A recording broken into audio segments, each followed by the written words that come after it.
పిల్లల పరిస్థితి బాగాలేదు.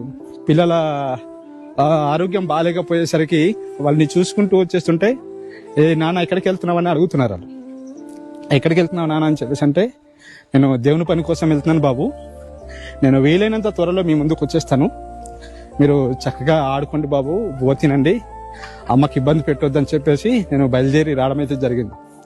ఈరోజు ఇంత ఎమోషనల్గా మాట్లాడడానికి గల ముఖ్య కారణం ఏంటంటే, పిల్లలు ఇబ్బంది పడుతుంటే ఏ కన్న తండ్రిని సరే చూసుకుంటూ ఉండలేడు. అది నాకు కూడా ఇబ్బందికరమైనటువంటి విషయమే.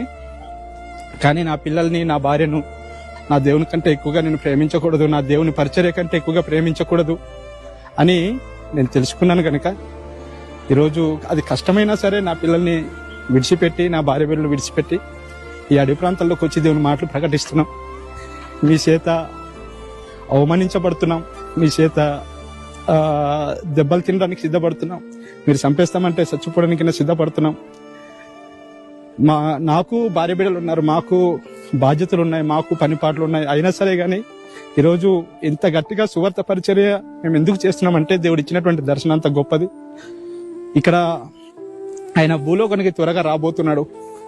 ఆయన ఇచ్చినటువంటి దర్శన ప్రకారం ఆయన త్వరగా భూలోకానికి రాబోతున్నాడు కనుక నేను మండాలి, అనేకులను మండించాలి, నేను సిద్ధపడాలి, అనేకులను సిద్ధపరచాలన్నటువంటి ఏకైక ఉద్దేశంతోనే ఈ పరిచర్య భారంగా చేయడం అయితే జరుగుతుంది. అడవి ప్రాంతాల్లో మా కొరకు ప్రార్థించండి, మా పరిచర్య కొరకు ప్రార్థించండి. దేవుడు మిమ్మల్ని దీవించును గాక. ప్రేస్తలాడు.